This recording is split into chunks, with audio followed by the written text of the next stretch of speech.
विरोधकांना पण इतकी धडकी भरली कार्यक्रमाची तुमच्या. मी माझ्या प्रमुखांना सांगत होतो गेले 8 दिवस, अरे तुम्ही प्रचार करत नाही म्हणून सांगत होतो. माझे प्रमुखांनी मला सांगितलं, दादा निश्चिंत राहा, आमचे विरोधकच तुझा प्रचार करतायत, चलो टिळक चौक म्हणून.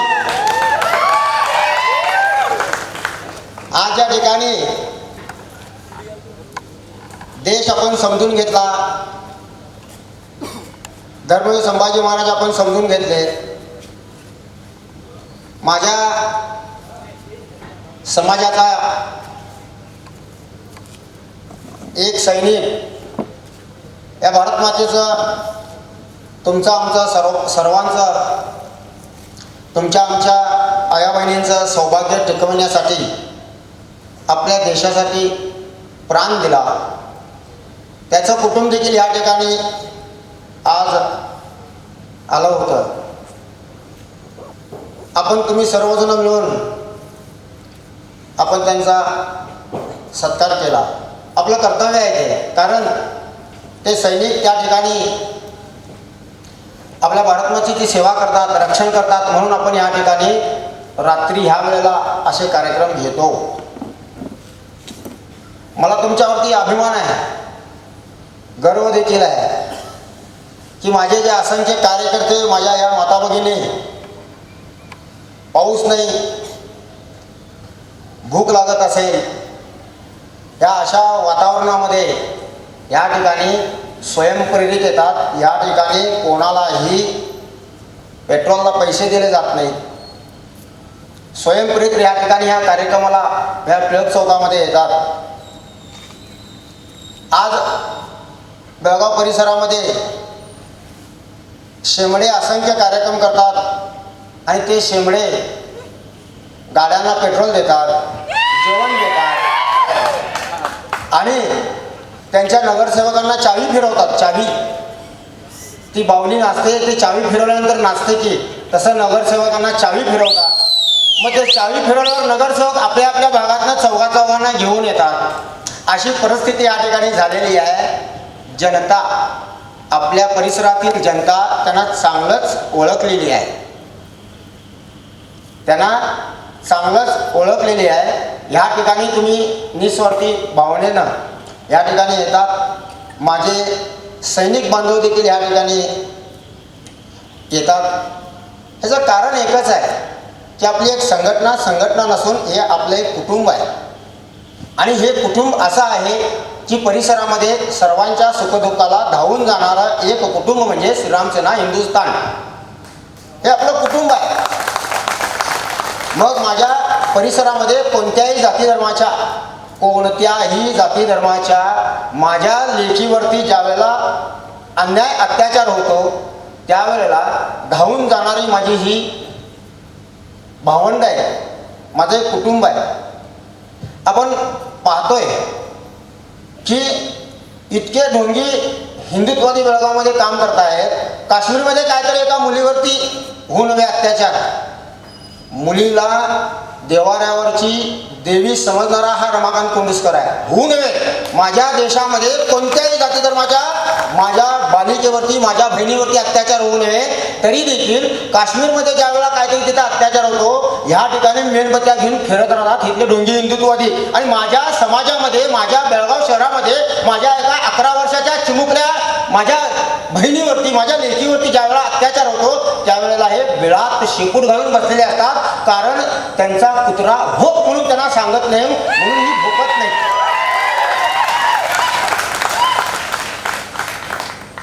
आज परिस्थिती काय आहे बेळगाव शहरामध्ये? आज दिवसाढवळ्या चॉकलेटमधून गांजा दिला जातो खाण्यासाठी. माझ्या समाजाची, माझ्या ह्या भारत मातेची लेकरं बाद होत आहेत, ह्याचा विचार आपण करतो का? नाही. आज हिथं बसलेली ती, माझं तर म्हणणं आहे, कट्टर हिंदुत्ववाद्यांच्या पेक्षाही हिंदुत्ववादी आहे, हे ढोंगी हिंदुत्ववादी नाही आहे. गेली 14 वर्ष आपण गोमातेची हत्या थांबवावी, गोमातेची हत्या थांबवावी, गोमातेची हत्या थांबवावी म्हणून दोन्ही हातानं बोंब मारतोय. आंदोलनं करावी लागतात. सरकार कोणाचं आहे? हिंदुत्ववाद्यांचा आहे. देश काँग्रेसचा तर मी कट्टर विरोधक आहे, काँग्रेसचा मी कट्टर विरोधक आहे. तरी देखील 70 वर्षामध्ये गोमांस या देशातून निर्यात झालं नाही. तेवढं आत्ता ह्या कट्टर हिंदुत्ववादी राजकारण, हे हिंदुत्ववादी सरकार असताना त्यांचेच हिंदुत्ववादी पंतप्रधान, आमचे देशाचे हिंदुत्ववादी पंतप्रधान म्हणतात की देश आत्ता भारत देशामध्ये, जगामध्ये भारत देश हा गोमांस निर्यात करण्यासाठी दुसऱ्या नंबरवर आहे. ही कुठली लाजिरवाणी गोष्ट आहे? आम्ही मागायचं तरी कुणाकडे मागायचं नाही. गेली कित्येक दिवस आंदोलन होतं बेळगाव शहरामध्ये, गोमातेला राज्यमातेचा दर्जा द्यावा, गोमातेला राष्ट्रमातेचा दर्जा द्यावा. देणार कोण? आज आपली हिंदुत्ववाद्यांची परिस्थिती अशी झालेली आहे, शेतकऱ्यांची परिस्थिती अशी झालेली आहे, गो रक्षकांची परिस्थिती अशी झालेली आहे की आई वाढते आणि बाप खायला देना, अशी परिस्थिती झालेली आहे. आपण निवेदन द्यायचं तर कुणाकडे? ढोंगी हिंदुत्ववाद्यांच्याकडे. काय म्हणून? गोमातेला राज्यमातेचा राष्ट्रमातेचा दर्जा द्या. त्यांना आम्ही निवेदन द्यायचं. मग त्यांनी काय करताय तिथं बसून? होणार नाहीये. आज आपल्या समाजातील युवकांनी विचार केला पाहिजे. त्यांच्याकडे इथं लहान मोठा मेंदू आहे, त्या मेंदूचा विचार केला, त्या मेंदूचा विचार केला पाहिजे की आपण कोणाच्या पाठीमागे जावं. आपण कायद्याच्या चौकटीमध्ये बसून आपण काम केलं पाहिजे. लक्षात ठेवून घ्या, गेली 20 वर्ष आज हे काम करत असताना कित्येक अंगावर केसेस झाल्या, कित्येक मुलांचं भविष्य बर्बाद झालं. हे भविष्य आमच्या मुलांचं बर्बाद व्हायचं नाही आहे. माझी अपेक्षा तुमच्याकडून आहे की तुमच्यातला मुलगा मला एक ऑफिसर्स बघायचा आहे, तुमच्यातला मुलगा मला एक वकील बघायचा आहे, तुमच्यातला मुलगा मला एक डॉक्टर बघायचा आहे, तुमच्यातला मुलगा एक मला आमदार बघायचा आहे, तुमच्यातला एक मुलगा मला खासदार बघायचा आहे, तुमच्यातला एक मुलगा मला मंत्री बघायचा आहे. या ढोंगी हरामखोरांच्या नादाला लागून आपल्या मुलांचं भविष्य आपण बर्बाद करायचं नाही आहे. हेच या ठिकाणी आपण संकल्पना केली पाहिजे. कारण तुम्ही इतिहास बघा, कुठल्याही आमदाराच्या मुलावरती केस नाही, कुठल्याही आमदारावरती केस नाही, कुठल्याही खासदाराच्या मुलावरती केस नाही, कुठल्याही खासदारावरती केस नाही, कुठल्याही मंत्र्याच्या मुलावरती केस नाही, कुठल्या मंत्र्याच्या मुलावरती केस नाही. परंतु हे समाजकार्य, हे आपलं जे हिंदुत्व करत असताना ह्या सामाजिक, ह्या मध्यमवर्गीय मुलांच्या अंगावरतीच केसेस पडतायत. हे कुठेतरी बंद झालं पाहिजे. कारण एक मुलाचं शिक्षण घेण्यासाठी आपल्या आईवडिलांना काबाड कष्ट करावं लागतात. आई मर शेतामध्ये राबते, बाबा आपल्या पाठीची चाळण करून घेतो आणि त्या मुलाची फीज भरतो. आणि ते मुलगा ज्यावेळेला ग्रॅज्युएट होतं, ते मुलगा ज्यावेळेला डिग्री घेतं, या हरामखोर ढोंग्यांच्या नादी लागतं आणि एक केस पडते आणि ते माझं मुलगा चांगल्या नोकरीला जाण्यासाठी वंचित होतं. चांगली नोकरी त्याला भेटू शकत नाही, शकतच नाही आहे. ही परिस्थिती आज आपल्या बेळगाव परिसरामध्ये झालेली आहे. आपण गेली 15 वर्ष बेळगाववर आपण विटा घेऊन फिरलो, भरपूर पैसे जमा केलो आणि भरपूर पैसे जमा करून आपण राम मंदिरासाठी दिलो. कारण प्रभू रामचंद्र हे आपलं दैवत आहे आणि त्या प्रभू रामचंद्रांच्या मंदिरामध्ये 1700 कोटी रुपये हे हरामखोर गिळंकृत करतात, हे हरामखोर चोरतात. त्या ठिकाणी हे हिंदूच होते. त्याच ठिकाणी जर दुसऱ्या कुठल्या तर जातीचा राहिला असता तर आज भारत देश पेटवून टाकला असतं की राम मंदिरामध्ये चोरी, राम मंदिरामध्ये चोरी करणारे कोण आहेत? चोरी करणारे देखील आपलेच आहेत. चोरी करणारे देखील आपलेच आहेत. आपण विचार केला पाहिजे. फक्त आणि फक्त हिंदुत्वाच्या नावावर जर आमच्या पोरांची जर माती भडकवणार असाल तर यापुढे या परिसरामधील जनता विचार करणार. आम्हाला एवढंच हिंदुत्व शिकवतात, आम्हाला एवढंच राष्ट्रीयत्व शिकवतात आणि आपण मात्र आपल्याच त्या असेंब्लीमध्ये, त्या पार्लमेंटमध्ये, त्या विधानसभेमध्ये सर्वजण मिळूनच गुटरुगू करत राहतात. हे असले राजकारणी लोक आहेत. आत्ता आमची एवढं डोकी भडकावतात ते आणि आपण मात्र आराम राहतात. मी कर्नाटक सरकारचं अभिनंदन करतो. कारण 2 वर्ष त्यांनी गुटखा, तंबाखू हे जे जिनस आहेत हे बंदी घातली. सर 2 वर्षासाठी बंदी घातली आपल्या देशात. देशामध्ये कितीतरी आपल्या आयांची मुलं चांगली होणार आहेत, कितीतरी मुलं कॅन्सरग्रस्त होणार होती ती बंद होणार आहेत. माझी अशी एक विनंती आहे त्यांना की जसं तुम्ही गुटखा आणि हे तंबाखू बंद केला तसं तुम्ही दारू देखील बंद करा. माझी विनंती आहे त्यांना, कारण माझ्या आया बहिणींचं कुंकू टिकेल, माझ्या आया बहिणींचं सौभाग्य टिकेल. परिस्थिती बेळगावची काय आहे? स्मार्ट म्हणजे काय सांगा मला. स्मार्ट, मला इंग्लिश येत नाही बाबा. स्मार्ट म्हणजे काय, मराठीत काय म्हणतात स्मार्ट? हे स्मार्टला काय म्हणतात? काय? सुंदर. बेळगावला सुंदर अशी पदवी मिळाली. हे बेळगावमध्ये सुंदर आहे. सुंदर केले या राजकारण्यांनी बेळगाव. काय सुंदर केले? आम्हाला ऐकून माहिती होतं 40% कमिशन. आता सुंदर करण्यासाठी इथल्या राजकारण्यांनी 60%च्या वर कमिशन आणि गोरगरीब जनतेचं शेती तर हडपच केले, ते तर भागात निघाला. त्याच्यामध्ये 187 एकर शेती घेतली. हा सर, आपण 187 एकर जमीन आपण वापस घेतली. सुंदर बेळगाव हे आव्हान मिळालं बेळगावला, परंतु ह्या राजकारणाने त्याचं खणून खणून खणून खणून खणून त्याच्यातलं सगळं खनिज म्हणजे 60% कमिशन काढून घेतलं आणि आज हे बेळगाव खड्डेमय करून टाकलं. एकही रस्ता तुम्हाला खड्डा नसताना दिसणार नाही ह्या ठिकाणी सर. हे असे राजकारणी लोक ह्या ठिकाणी काम करतायत. आज ही अशी परिस्थिती आलेली आहे. ह्या 6 महिन्यामध्ये कितीतरी जणांची कंबर मोडली असणार. पोलीस बिचारे हेल्मेट नाही आहे म्हणून दंड घालतात, हेल्मेट नाही आहे म्हणून दंड घालतात. मग तेच खड्डे जे पडलेत, जे खड्डे ज्या कॉन्ट्रॅक्टरामुळे पडलेत त्याला पण दंड घालणं काम आहे ना, ते नाही होत.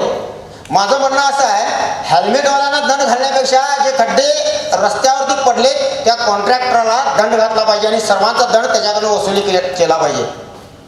काल नाही परवा दिवशी माझं भांडण झालं, बघितले असणार सर्वजण. खड्ड्यांसाठी भांडण झालंय. आता त्यांनी सांगितलं मला खड्डे मुक्त बेळगाव आपण करू असं आश्वासन आम्हाला दिलेलं आहे. बघू किती दिवस ते पूर्ण होईल.